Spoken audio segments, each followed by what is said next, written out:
guys. I just want to say again, thanks for being here and spending Friday afternoon with me. It's a privilege to be here in this space, and it's a privilege and an honor that you guys are taking your time out of the day to be here with me as well.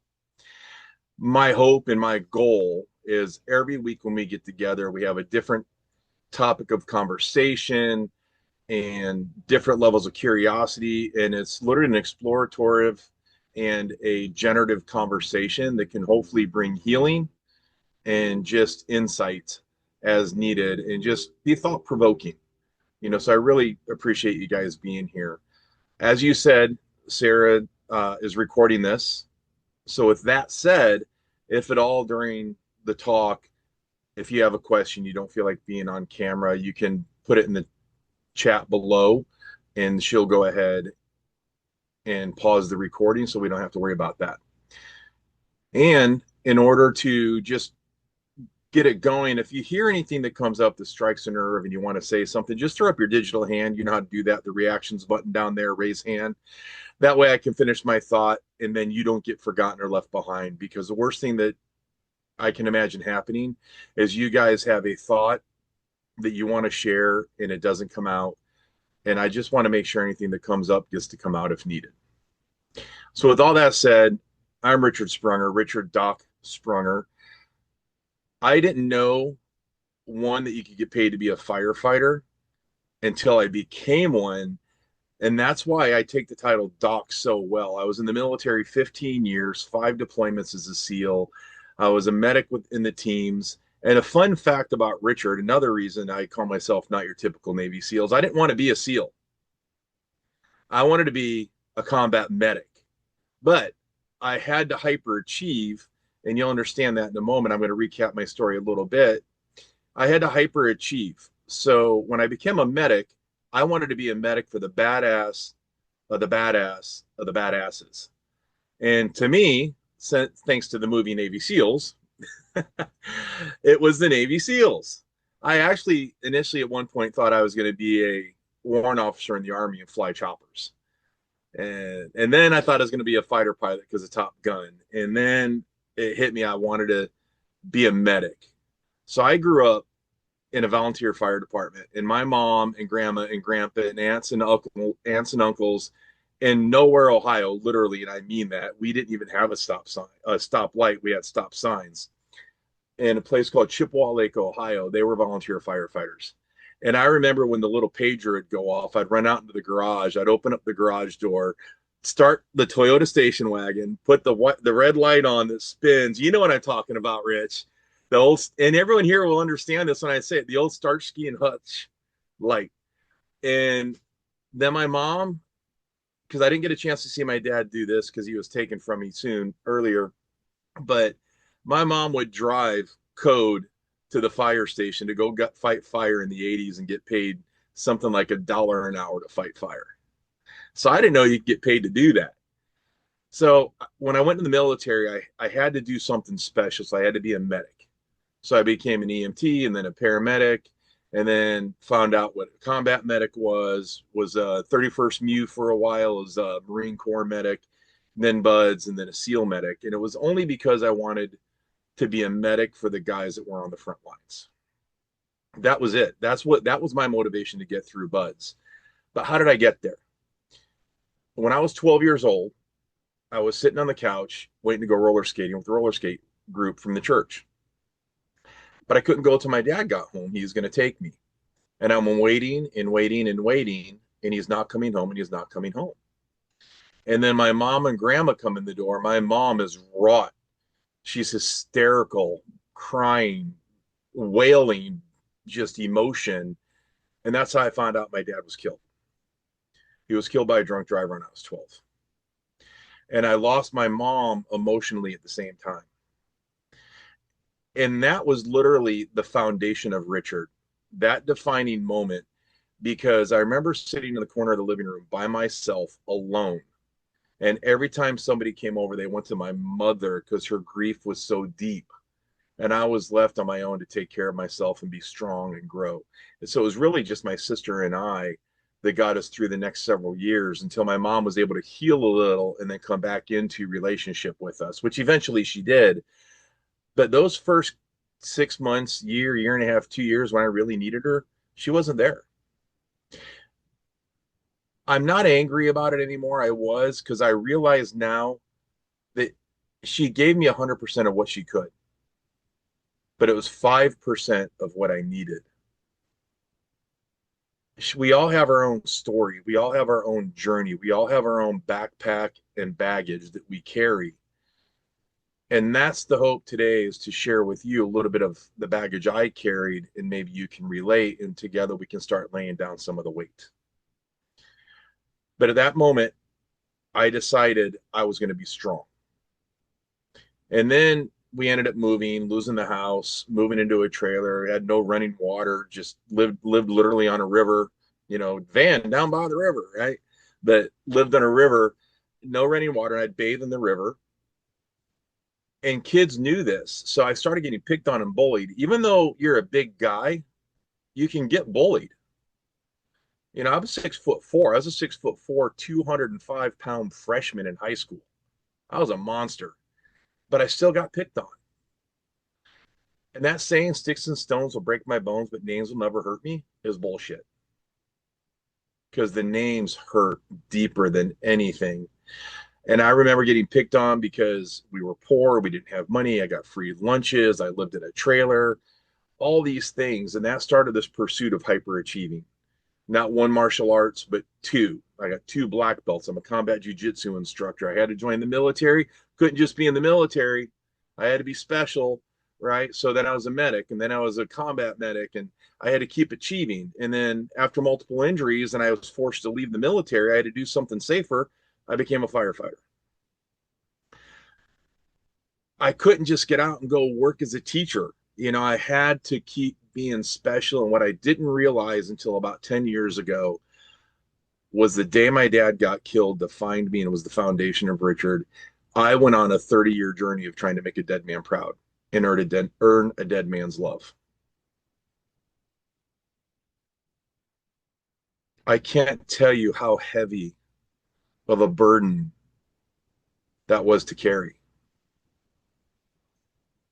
To feel like everything you're doing isn't good enough because you've got to earn the love of this man who's not there. And then to have the anger that you abandoned me. A 12-year-old doesn't know. So when I was carrying that weight of everything I did had to be special or perfect to earn the love of my father, I was just never satisfied with anything I did. And I don't know when the moment was. I think it was, and I mentioned Dr. David Bond in my story a couple of weeks ago. He was a therapist that we got to go to through San Diego Fire. And we were having a talk one day, and he was like, "How's Ricky doing today?" And it hit me. It's like, you know what? I'm pretty fucking strong. I have to be, to have gone through what I did and ended up where I'm at. And then I think it was in that session that I realized, oh my God, I've been trying to earn something that's been there all along. That was a relief and a painful moment all at the same time. I really can't put words to how that felt, but I just started crying. And here I am, the 6'4", 250-pound former SEAL, firefighter, martial artist, and I'm just bawling my eyes out. It was probably one of the lightest moments of my life after that cry. And then I realized how much I've been carrying and carrying inside. So now that's why I do what I do now as a men's coach, as a men's life coach, running men's groups, as a relationship coach, as a communication coach, is to just let people know it's okay to not be okay and to not carry the weight alone. So hopefully today, if anything comes up and you feel like you're carrying weight that's time to be put down, let's talk about it today. And let's have some good, deep conversations. Because what I've learned, and the theme of today was the journey home. I'm working on a book called The Journey Home, which is the making, breaking, and healing of a Navy SEAL and a firefighter. And I thought, how fitting to just start my monthly talks off with that journey in the journey home. Because what happens in our journey so often, right? We spend our lives, everybody on here has been in a life of service in one way or the other, it sounds like. So, with that said, I hope this resonates with you, which is we spend our lives serving, saving, and surviving, and we forget about thriving.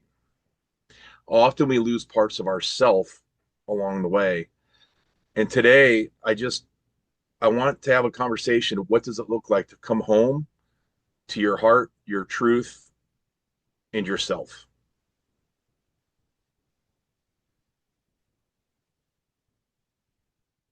I think the best thing that we can do, and studies have proven after the towers fell in 9/11, that what helped the survivors was the sense of community, connection, and conversation.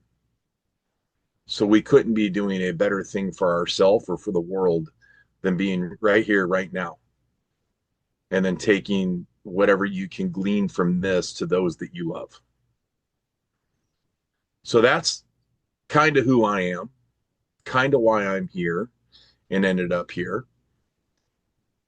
I've had a couple of really shitty calls. I won't go into those, but I found my breaking point multiple times. And it's like, can it really, okay, this is it. No, one more. This is it. No, one more. It's okay. You hold your friend in your arms when he dies. Okay, this is it. Well, no, then there's one more. And I was keeping it all bottled up. And I'll end with this, and then we can have some conversation around it. I got to know PTSD really well, and I think everybody on here probably has as well, some version or another of it. And for me, when I knew I had a problem was at the end of the week, I had finished probably 5 or 6 bottles of Jack Daniels, a couple of Mike's Hard Lemonades. Don't laugh at that, please. And some tequila in a week, and then got up and went to work and was able to function. Who does that? Who does that? And I realized I got to the point where I wasn't afraid of dying. I was afraid of living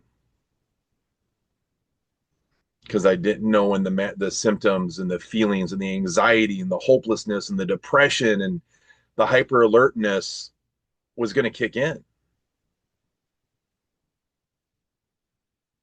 I was surviving at best. And it's been a long journey to get back to the point of where I can say I'm thriving, but some days are better than worse. I mean, I'd be lying to you if I didn't tell you I quit drinking 3 times this year, and somehow I end up back there, but I'm still working on that wholeness so I don't have to go back there. So that's a little bit about me and who I am, and you all introduce yourself, and I really appreciate that. And I feel like I know each and one of you because even though I wasn't in law enforcement, right, we're all in the same team, the same dream. We're all first responders. Some are globally, some are locally. So with that being said, I literally want to open it up for conversation. Um, any questions coming up, any thoughts coming up, anything heavy on your heart or chest that you want to share or have a conversation about of your own.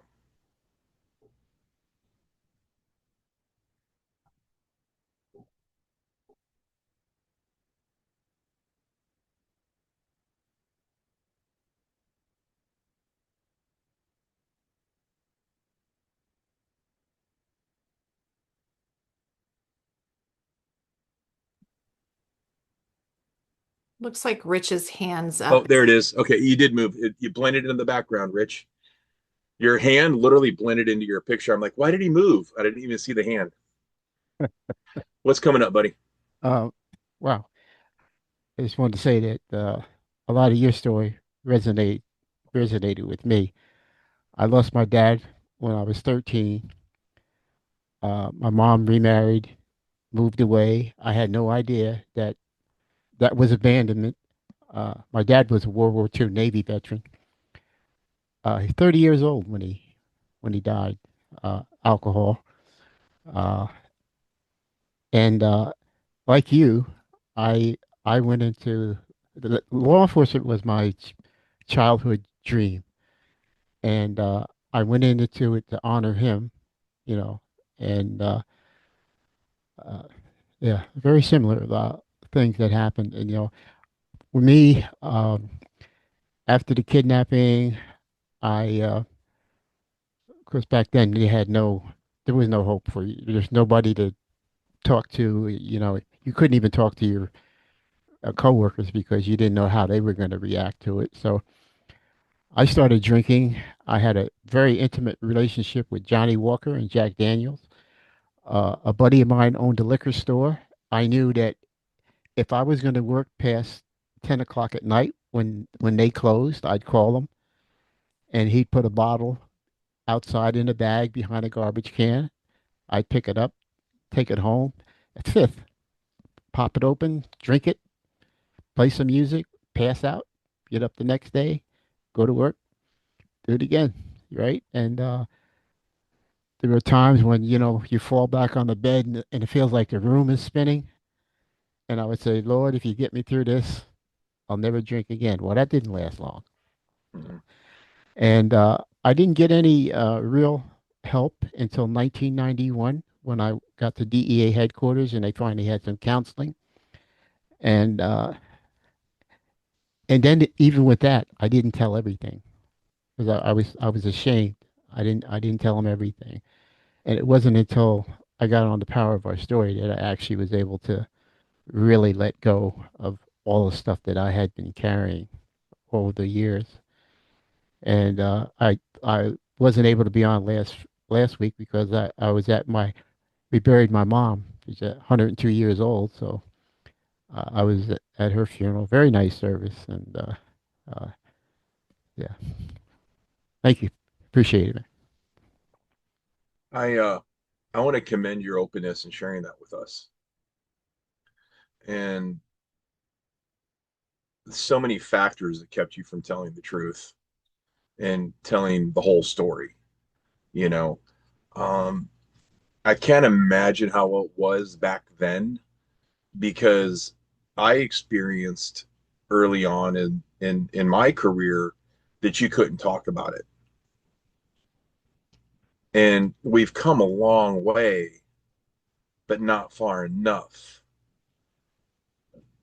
And even still, in this kinder, gentler, for lack of a better word, environment now around mental health and PTSD, there's still that little thought in the back of the head, right? Of how much can I share? You know? So back then I can only imagine. And Yeah. something you said resonated with me, friend. The first time I went to therapy, I went in and I told half truths at best. And I think the first time I went was honestly to get my wife off my back. Hmm. Yeah. Uh, and I was part in 1985. DEA formed what they call a trauma team, and it was a team that would get dispatched to shootings and all that stuff. So I had 4 deployments while I was a part of that team. But um, we had a meeting in Philadelphia when they first organized it, and so they had all these clinicians, and it was a peer selection process, so that every division had to select somebody. And so I was selected for I was in Newark, New Jersey at the time. So we went to this meeting, and the clinicians are standing around and they're talking to, saying, well, I don't know how this is going to work because you guys are, you're like clams. You tighten up and you don't want to talk. So I raised my hand and they called on me and I said, well, why don't you make counseling mandatory? Because if you make it mandatory, if somebody sees me come out of an office, I can always say, hey, if I didn't go, I wouldn't have a job. So they made it mandatory and it took that stigma away. And I was glad that that happened because it really helps. some people. I lost my first partner to suicide. He was a captain, Marine Corps, 2 tours in Vietnam. Found out that he was going through a divorce. Found out his wife was getting like 75% of his pension, and he killed himself. And this was a guy that I never expected. Never expected that. And yeah. Yeah. Yeah, you were the original peer support team. You know, we have them. We have a group in the San Diego Fire Department that travels, you know, nationwide to teach peer support and to get it out there. And we offer it to local areas. We just lost 2 police officers, I think, in a matter of 2 weeks, right? About 2 weeks, right, Jim? And they didn't have the resources, so we deployed our resources to their facility for them. But I love what you said there about making it mandatory. If it's mandatory, it lifts the weight of going. You get to go, so that's amazing. And real quick, I want to do. I see your hand, Jim. This is not about me today, guys. I'm just facilitating this. I'm here for you guys as well. So if anyone has a reaction or a thought or a feeling or wants to support Rich or Rand and Jim, whatever comes up in conversation, we're here for each other. This is community, this is fellowship. So we're here to support each other. So if something's on your heart and comes up and you want to share or support, please, please do so. Jim.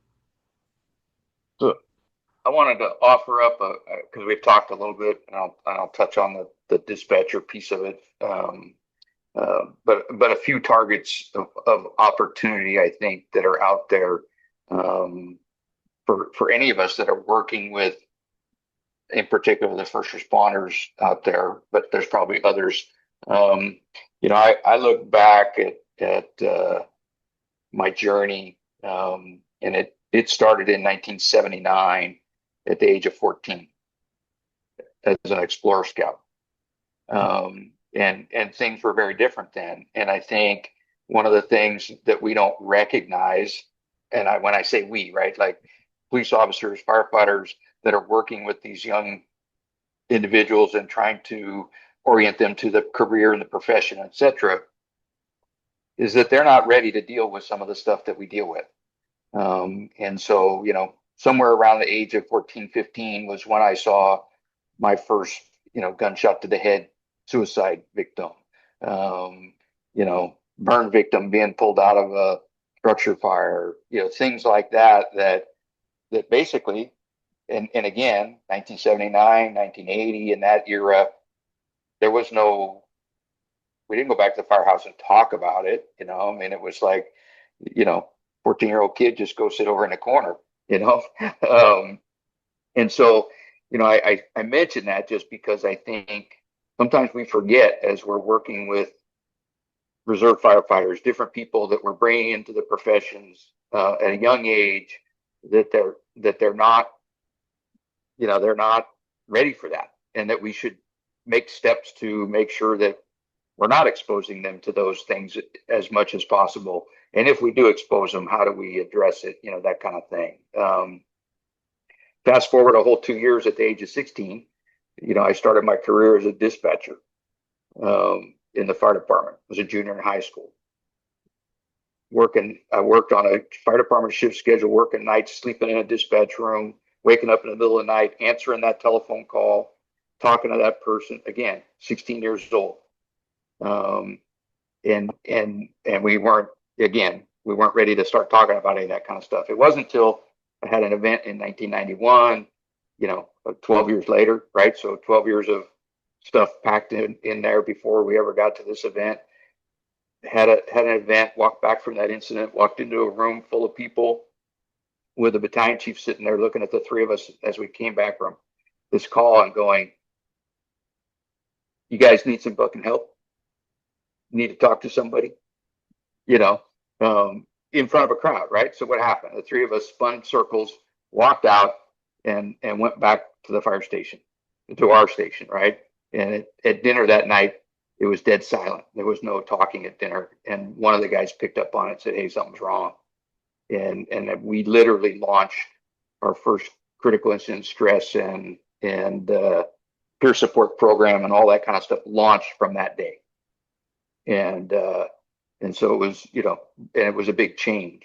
And so again, I think, you know, the point behind that was that we need to address those young people that were, whether that, and even the brand new firefighter, brand new police officer that really hasn't seen much of that, you know, they're 20 years old, something like that.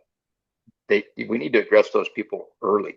And if you look at some of the, you know, you mentioned those police officers, you look at some of those guys, they weren't seasoned veterans. They were young kids, you know, that probably dealing with stuff that they were just not ready for. So the other one I'll touch on is the dispatchers. You know, and Sarah knows this story. My wife was a dispatcher as well. That's how we met. She did 911 dispatching for 20 something years and left because of stress, you know, lots of things going on.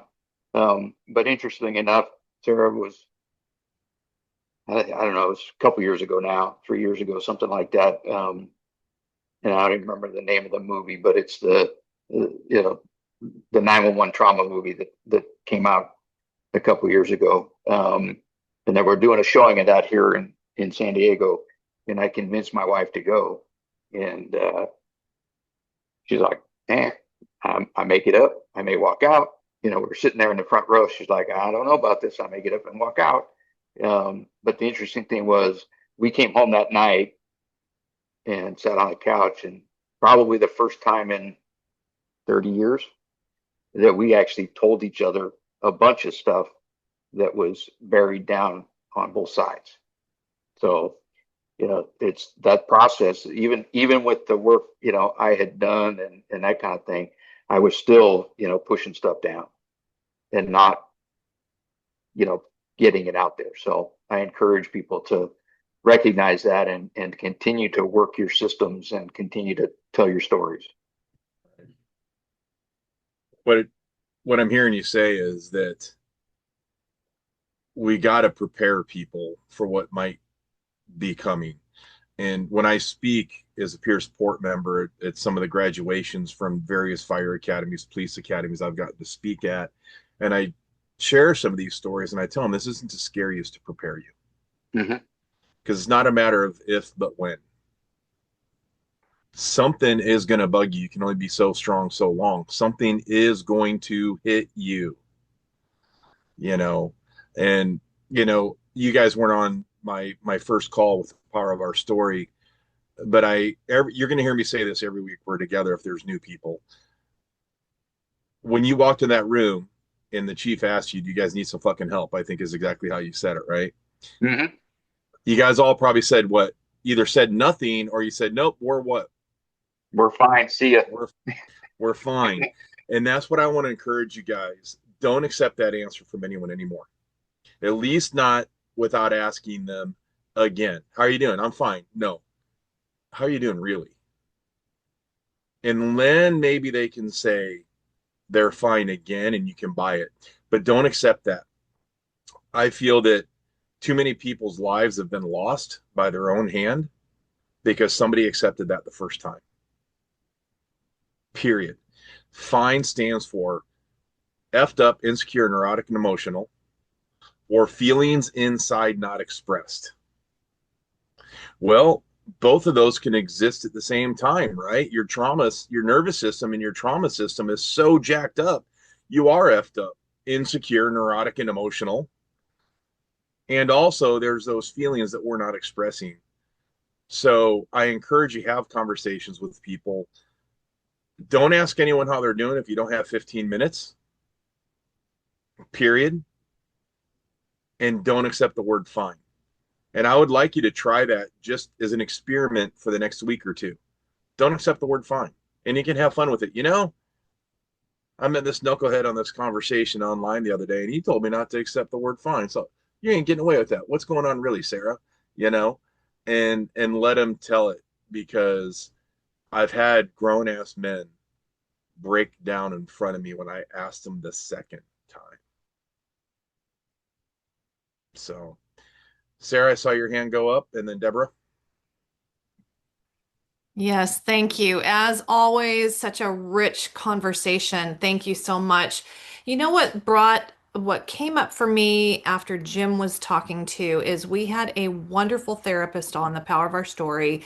She's the top debriefer for a police department that I don't want to mention, but they have a lot of stuff going on there. And, she's always encouraging the law enforcement officers to get into the debriefs, to get into talking to somebody.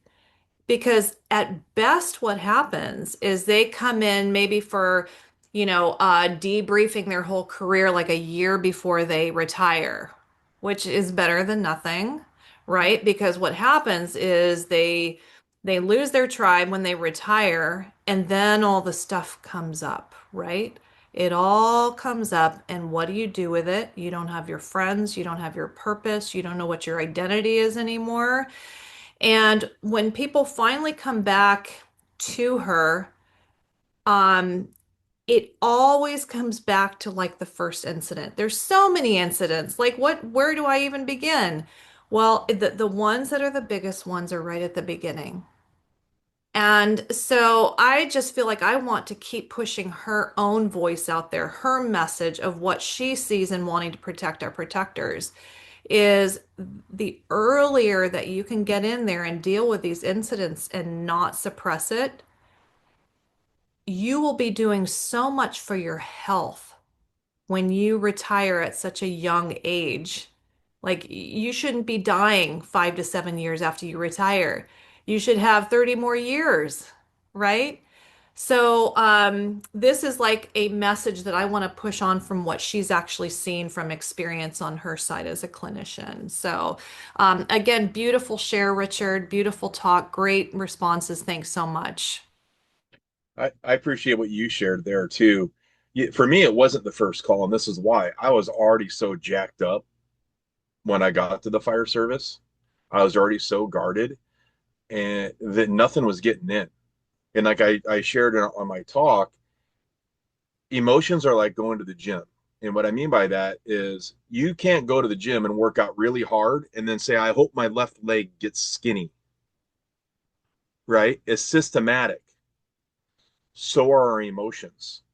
So I had gotten to the point where I was turning off pain and suffering, but I was turning off love, compassion, and grace as well. So I was an asshole, you know, bitter, angry, drunk, often asshole, you know. But what's funny is I wasn't like that in the military.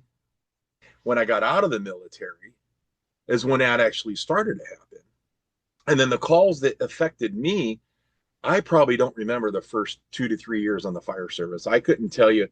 The first call I remember having, I thought I was a badass. I thought I was Superman. I was in the academy and we did a ride along and we got to take our turnouts, our yellow pants and jackets and stuff. And I was in downtown, Station 4, heavy rescue. I'm like, down, I'm doing it, man, you know? And the tones go off and it was a vehicle accident. I'm like, oh, and I got to get dressed. And I got there and it was smoking, which it wasn't on fire, but it was smoking. And the captain's like, hey, Richard, you want to pop the hood? I'm like, yeah, you know. So I got to get the tool and pop the hood. I just remember thinking I was so cool. That's probably the only call I remember out of the first several years on the fire service. I remember my first pediatric fatality. It was actually an infant CPR. It was SIDS, but we treat them all the same, right, fellas? I mean, we work them. I remember that, but nothing else until probably 10 or 15 years into my career. And what it was, that's why it's called a nervous breakdown. My nervous system was fractured and broken. And I was literally having a nervous breakdown, and all that shit started to creep back in, and I couldn't turn it off anymore. So that's why, not only, as you said, Jim, we got to catch the people in the beginning to prepare them. We got to catch the people in the end as well, Sarah. I think I shared the story with you guys. There was a fire chief on the job with me who was also an officer in the military as a SEAL that I had worked with. And I called him up out of the blue one day. I was just thinking about him. I called him up and he's like, damn, doc, how did you know to call me? I'm sitting on the couch with a 45 right now. He had been retired for 2 years from the fire service and he felt alone, lost, and abandoned. So we got to get him coming in. We got to maintain him throughout. We got to get him going out. So thanks for that, Sarah. Deborah. Um, we were talking about the word fine. I always called that the other F word. Um, and I never, I think I used that quite a bit until I finally got a therapist. I'm just fine. I'm just fine. But now I say I'm wonderful. I'm fabulous. And if you say that enough times, you've become that. So that's always a good thing. But we were also talking about um, when should we get help? And a lot of the podcasts that I've been on, they always ask me if you could go back in time, what would you do? Or if you could give advice to somebody just coming in. And my suggestion is always to find that therapist, to find that person within the first year, because you Mm-hmm. don't know when your your first trauma is going to be. Because and it's not if, it's when, because when we're first responders, we have traumas sometimes on the daily, rather than what a normal person would have maybe once in their lifetime. But if we encourage departments to get a psychiatrist on staff, if we encourage therapists on staff and encourage people to get that help early and find that person, so that when they have that first trauma, they already have established with someone and they could talk to them, rather than, oh gosh, I like with me, with my trauma, I had to go find somebody. Mm-hmm. And it's like, how do you do this when you're in crisis mode and nobody's giving Yeah. me help? And we have to learn how to walk people through this system Yeah. too.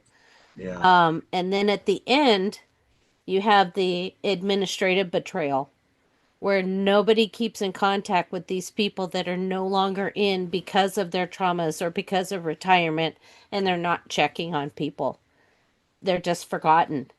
We have to, it's, it's a whole life cycle, I guess you would call it, within this first responder community, and even with the veterans, you know. So that's my 2 cents. That was more like a dollar, but Okay. thanks. No, you're absolutely right. How do we get people to even take that first step? And this is the thing, they won't. That's why we have to be the emotional leaders, the relational leaders, and whatever you're in life right now, that leader. And the biggest thing to do is remove the stigma. I mean, we've all here had traumas. The first time that you thought that you had an issue from a call or felt like you had an issue on a call, what was your first thought? God, I'm such a pansy, or man, I can't believe I'm so weak, or you felt less than because you felt something. So I know with our department, whenever an academy graduates, we have some guys on the job like me that will go and talk to them. But we have a peer support app, and it actually includes focused psychiatry services that we have. We have a contract with them, and we literally on their actually, I think they make them do it in the academy, but at the graduation, we put the QR code up because it's family day. We have wives, brothers, mothers, uncles, grandpa, anyone that wants to come to this talk, not the graduation, but this talk that we do, they're allowed to invite whoever they want. So we've had parents and siblings and brothers and sisters and wives, significant others. We put the QR code up. We make everybody in the room pick up their phone and scan it, including wives and parents. The worst time to get gas in your car is when you're on empty, right? So the first time to try and find somebody is when you need them. So we have them put it in the app, we have them open the app, and we take them through where the peer support is and where the psychological services are, and where the 24-hour hotline is, that if you call, you're getting somebody from the health and wellness department of the fire department on the phone. So if something's happening, they can call. And that's where it's got to start, is at the beginning, because they won't take the first step. We have to nudge them. So thanks for that, Deborah. Sarah. Just a quick thought too on that. Thank you for that. I have heard on so many different calls and across the United States, it really does seem like the fire department, like you're talking about, is the one that is more fully equipped for mental health and not law enforcement or dispatch. And I just wanted to highlight that on this talk because I plan to send this talk out to the fire department and all law enforcement. I'd like to spread this message of what you all are talking about. And it is definitely where people are getting help. It's the fire department. So maybe, hopefully, that can change. Yeah, and it wasn't always that way.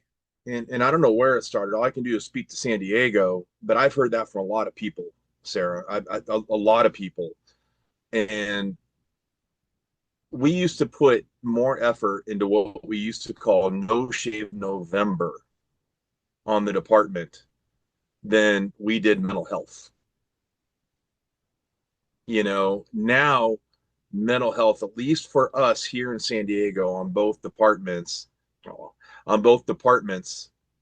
are a priority. And then something you said, Deborah, about feelings. I think it's in both of my books that I'm doing. Is you talked about fine as the other four-letter word. In my books, it's feelings, the real four-letter word in the military, because you just don't talk about it. Johnny, right, brother? That's I right. see you laughing. That's right. That's true. Yeah, you just don't. The only easy day was yesterday. And Johnny, you can finish this statement. Pain's just weakness. Oh yeah, leaving the body. Pain's just Yeah, weakness leaving the body. Yep. yeah. So, Jim.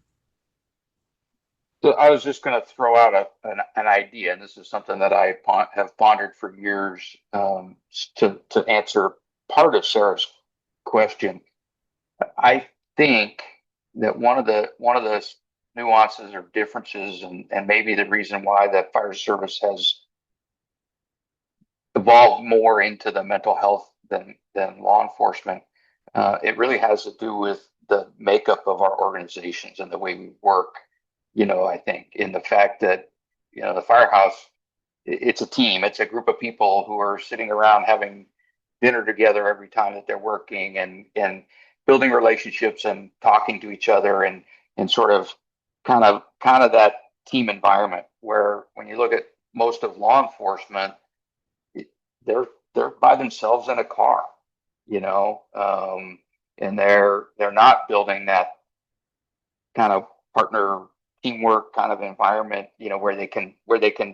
where people can pick up on somebody's having a bad day, or that kind of thing. And so I do think that there's an element of the work structures between the two different professions that facilitate some of the advancement that's taking place, I think, in the fire service side.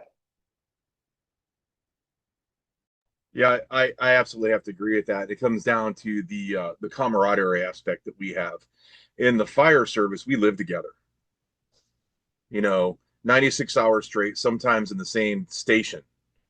But your minimum shift's 24 hours. So if it's me, Johnny, Jim, and Deborah, and we're a crew, you learn more about those people than you'll ever learn about the person that you work with at Chase Bank, for example.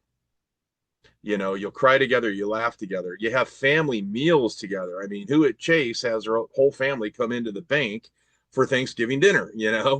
It just doesn't happen that way. So yeah, you're absolutely right. It has to do a lot with our Thank you, Johnny. It has to do a lot with our makeup. What you got, Rich? Jim stole part of my thunder, but I know I had family members who were firefighters, and I often said that the one good thing about being in the fire service is you guys go out on a call, you come back to the firehouse together, right? So if somebody wanted to get something off their chest, they could if they wanted to, right? I might be lucky sometimes to have a partner in the car with me, but there were many times when I didn't have a partner, or I'm walking a beat by myself. So roll call, they call out your assignments that may last 10, 15 minutes. You hit the street. You come in at the end of your tour, you go to your locker, you put your gear away, get in your car, you go home. So whatever happened that day, you take it home with you. You don't even have time to mingle and talk about it. You just Yeah. go home with it. So yeah, I really believe that that's why the fire service is further ahead with it. I mean, we had a thing back when I was on the police department. They would say, you know, you were afraid that if you told somebody that you were having a problem, you're going to put on what they called the rubber gun squad. Administrative leave, basically, right? Yeah. Yeah. No, you're absolutely right. Who was the officer? I can't remember her name. First female officer. She was on my call, Sarah, a couple weeks ago. Dadgummit, I can't remember her name. But I talked about camaraderie and community, and she said no. I Terry. was alone in my car most of the time. And then as a female officer, the first female officer, I can't imagine that. I mean, uh, ladies, the struggles you've had in life are real. And I just want to let you know that I see that, and it's something I've never had to deal with personally, but I just want to say I see you in that. But for her in that small town to become the first female officer, what a weight to carry. I mean, because then what? Now people hate me because I took a man's job. People hate me because I'm a woman and I can't do the job. You're not strong enough to do the job. Are you going to be able to do the job that time of the month? I mean, all of these things that she had to carry, and then she had to do it alone in the squad car, So yeah, that is something. And, Jim, you're so spot on that we have, there you go. You're, thanks, Rich. Straight up, right? You know, um, yeah, just it's real. Being alone is isolation is the worst thing. That's why they have solitary confinement, right?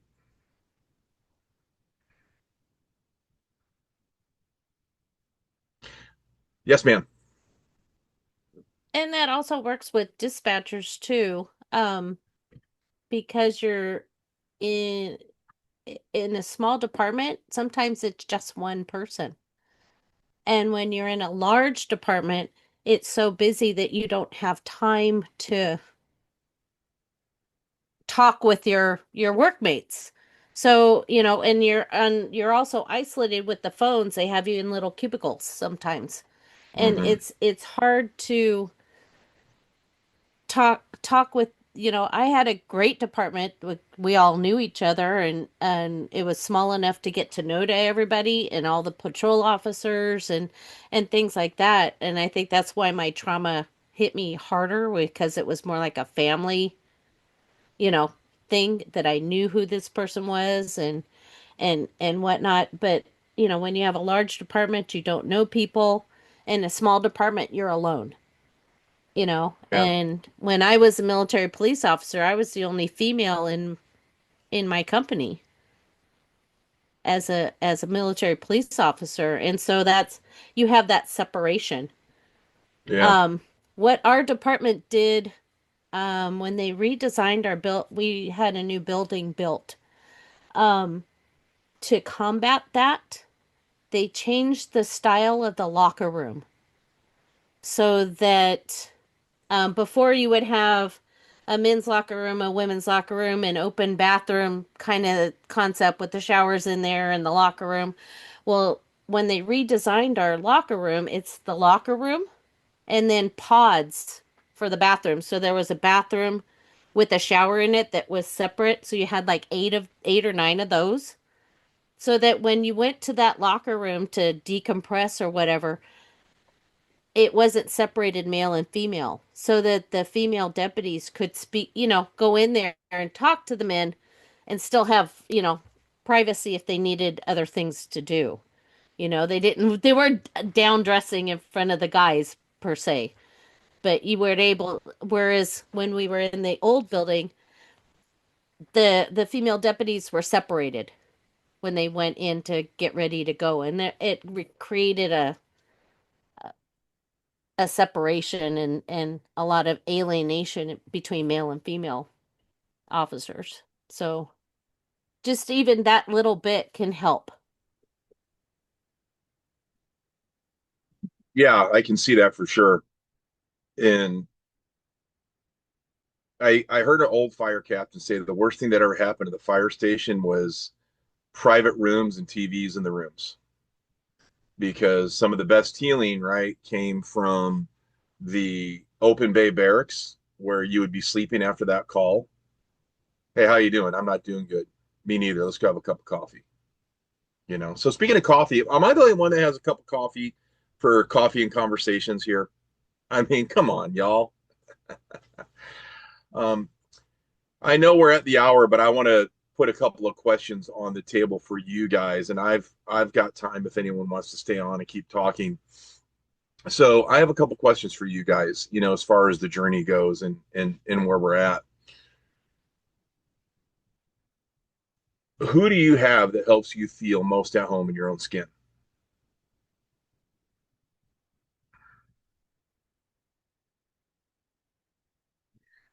What are you still carrying right now that you don't need to carry anymore?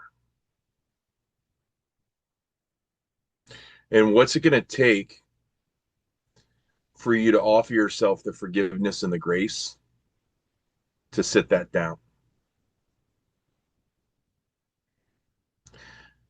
And then the last two is, how do you know when your soul is tired?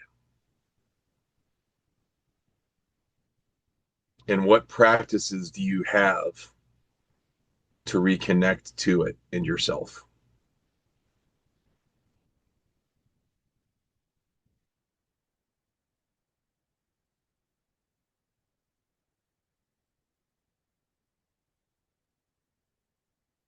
And then the last one, and this is a really big one.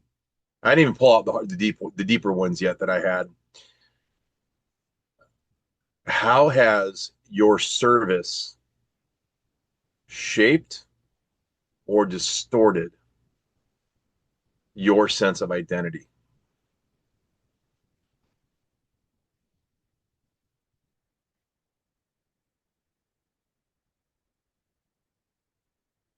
So I'm open to hear if anyone wants to share anything coming up after those questions.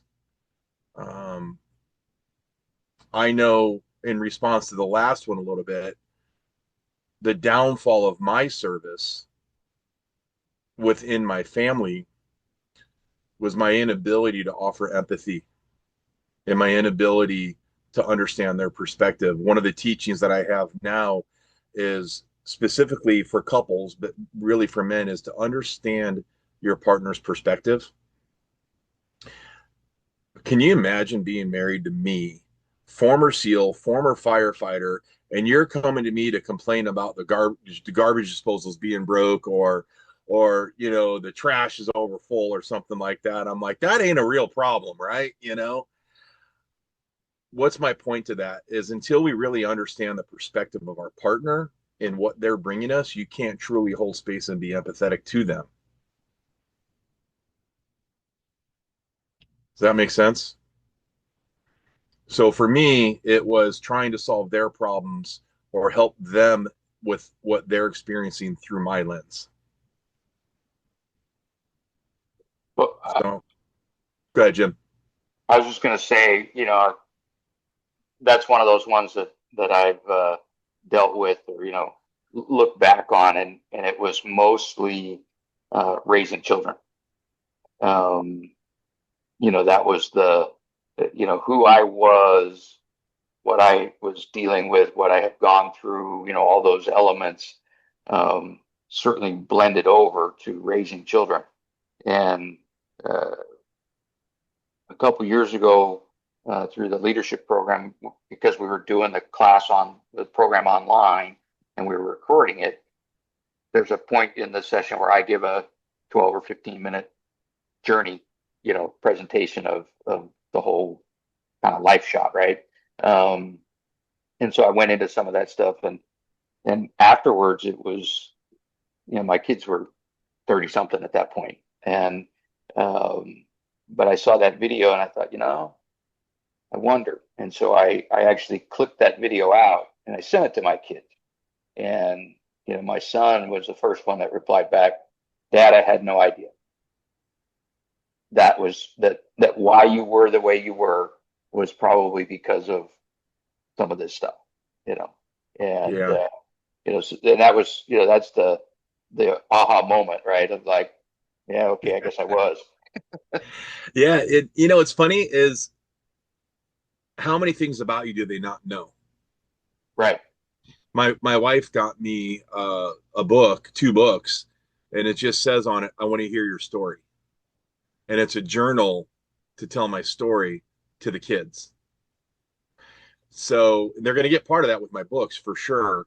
But how much do we not share? Like I told you earlier, when we lost our house and moved into our weekend home, which was a trailer, a 40-foot mobile home, but a trailer and a campground, right? It was 6 miles out of town, a mile off the road, 6 foot off the ground, backed up to a swamp down the dirt, the gravel road from the river.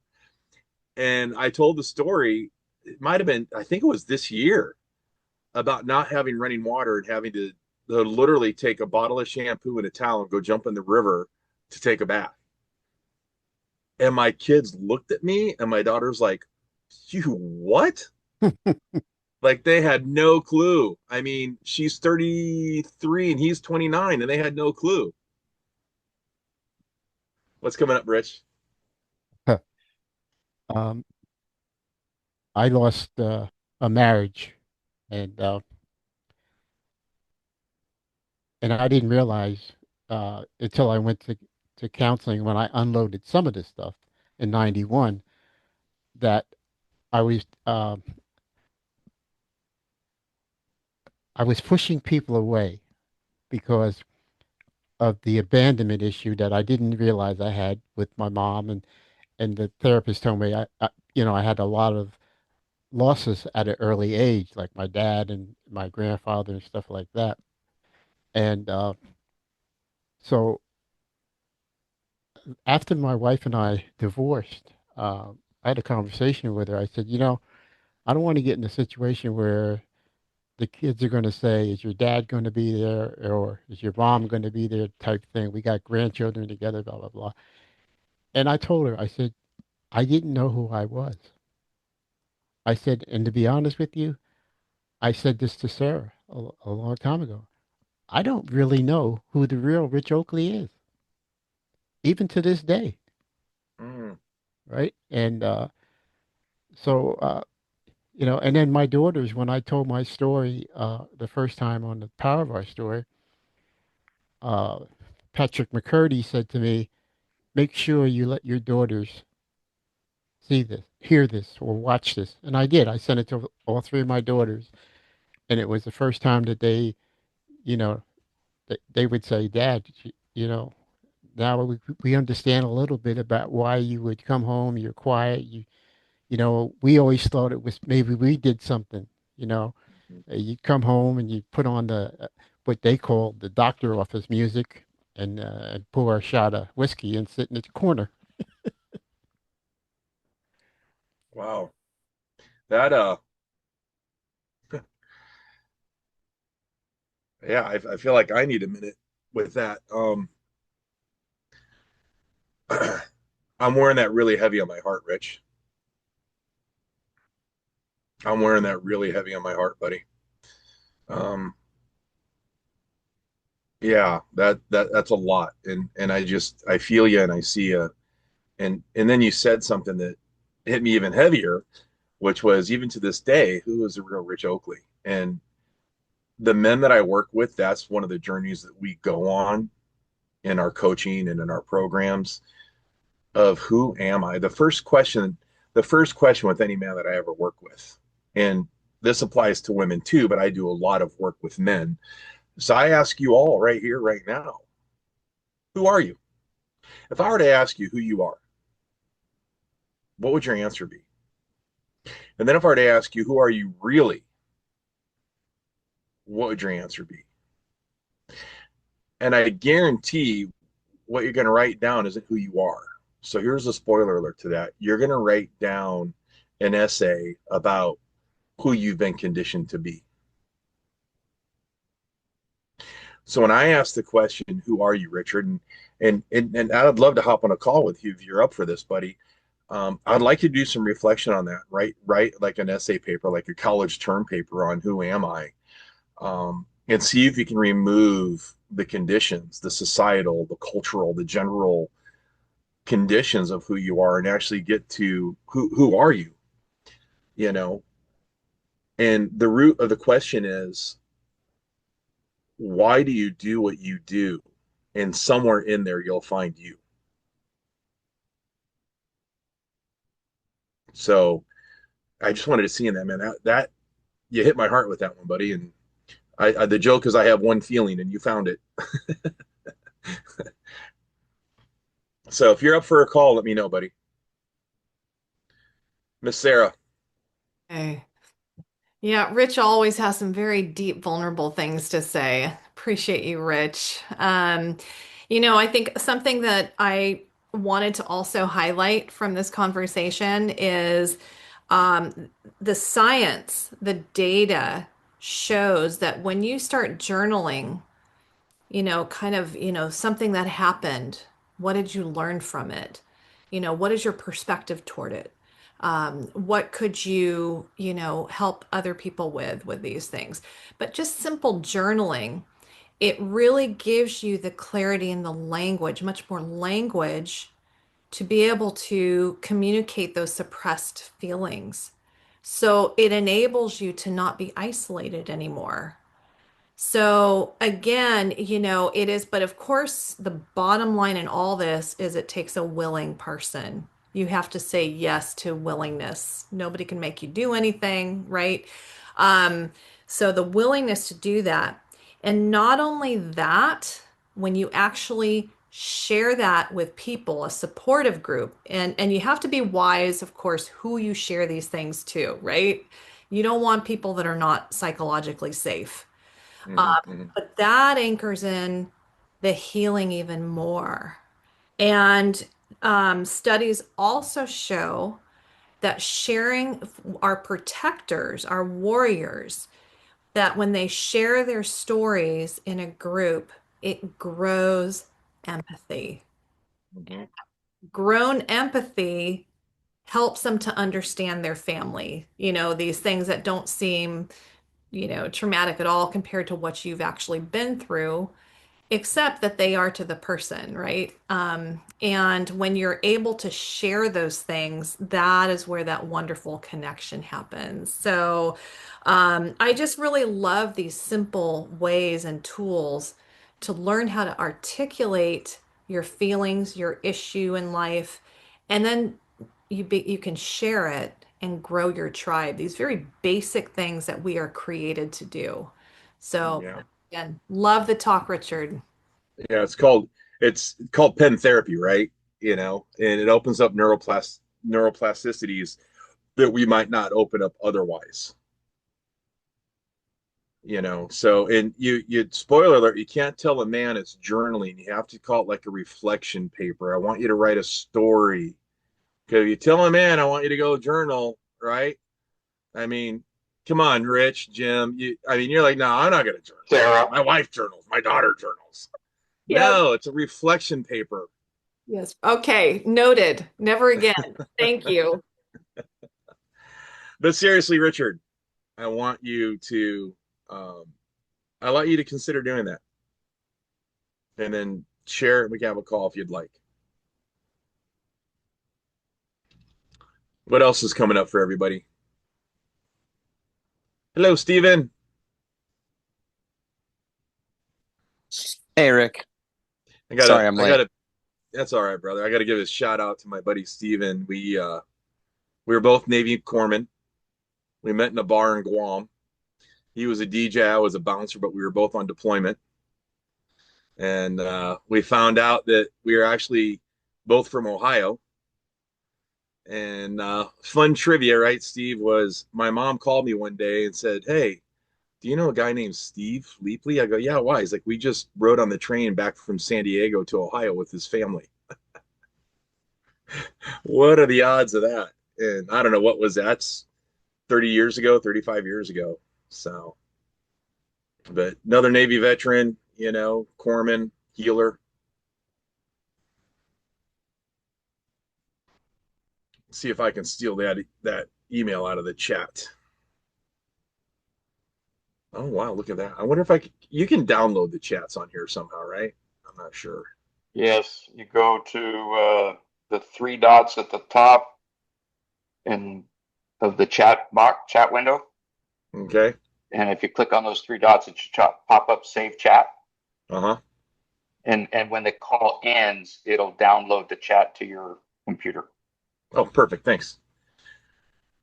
What's coming up for everybody? How are we all doing? Anything coming up based off of everything that we've talked about, shared, communicated around? Any insights, any takeaways?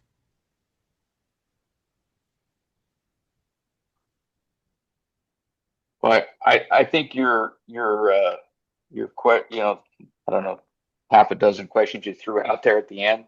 Those are definitely ones that you spend some time with and get into it. The who are you really, who am I kind of thing. That's a big deal, and what you shared, understanding your purpose, right? I mean, that's something in my work that we spend a lot of time with people, figuring out. And it's interesting because when we start that process with people, they always want to have two purposes. They want to have their work purpose and they want to have their personal purpose. And we have to get them past that it's like, no, there's not a light switch. It's you have to get to who you are as a whole person, to really understand what your purpose is. Mm-hmm. Mm-hmm. And so I think those are some big things. Yeah, if you don't, what's it bring up is incongruency, right? And internal incongruence is so unsettling. And the foundation of our human spirit has to be regulation. And if you start out like that, Jim, when you're trying to, for lack of a better word, serve two masters, two purposes, you're starting out dysregulated right off the bat, and you're incongruent. You're always going to come off incongruent. I love that. Thank you, Jim. Yeah, I always tell, when they start, they get so focused on work. I said, well, how do you interact with your next door neighbor? Right? Like, figure this out, that it's what you're doing at home, the way you interact with your neighbors should be the same. You got to figure out what it is that makes you that one person. Yeah, spot on. Great session, Richard, great session, and especially when you feel like you're connected with somebody. I appreciate that, Rich. I really do. Great foundation for kicking your talks off, Richard. Yeah. And wonderful comments too from the rest of you. I'm so glad you're doing this, Richard. Really. This is good. Well, thank you so much. Yeah. Pleasure being here. All right. So the first Friday of every month, anybody who sees this on YouTube, come join us 1 p.m. Pacific Standard Time, first Friday of every month. Richard Doc Sprunger will be facilitating that group, and we'd love to have you. So thanks again, Richard and all. All right. Take care, everybody. Thanks.